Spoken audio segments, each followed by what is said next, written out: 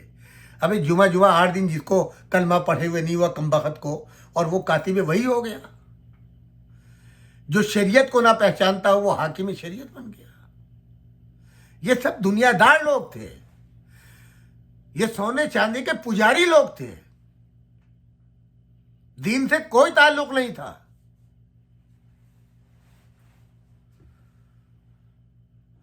شراب و کباب کی محفلیں ان کی رہتی تھیں، عیاش لوگ تھے، عیاشوں کا خون ان کی رگوں میں تھا۔ کہاں رحمت للعالمین کا خانوادہ، اور کہاں یہ نجیس اولادیں اور ان کا تقابل۔ استغفر اللہ، نعوذ باللہ من ذالک۔ سامعین کرام، انہی چند کلمات کے ساتھ آج کی تقریر کو ختم کر رہا ہوں۔ انشاءاللہ بقیہ حصہ جو کمی رہ جائے گی، بہرحال مکمل تو کبھی ہو ہی نہیں سکتی، کیونکہ ان کے فضائل ختم نہیں ہوں گے، کائنات ختم ہو جائے گی۔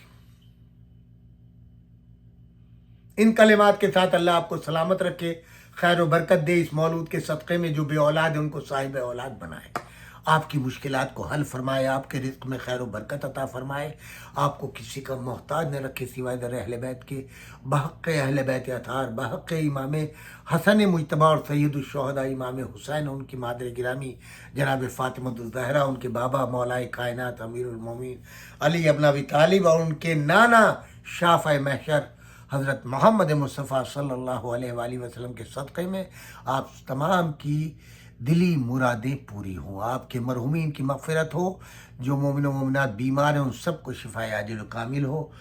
پر آج کے دن کا پروگرام ہمارے عزیز دوست بھائی جناب آغا مزمل عباس نے اسپانسر کیا ہے۔ ان کے خانوادے کے مرحومین کے لیے سورہ فاتحہ کی گزارش ہے۔ پروردگار عالم ان کے رزق میں خیر و برکت عطا فرمائے، ان کے بچوں کو سلامتی عطا فرمائے، ان کے تمام برادران بہنوں بھائیوں کو صحت و سلامتی دے۔ ان کے مرحومین جناب آغا تصدق عباس، اختر جہاں آغا محسن عباس، ساکیہ سلطانہ میمونہ خاتون آغا احسن عباس، حسینہ بیگم، علی منور زیدی، آغا افسر عباس، محمد رضا عباس، رضی حسین اور سروت جہاں، ان تمام مرحومین کے لیے، آپ کے مرحومین کے لیے، میرے والدین کے لیے سورۃ الفاتحہ۔ والسلام علیکم جمیعاً ورحمۃ اللہ وبرکاتہ۔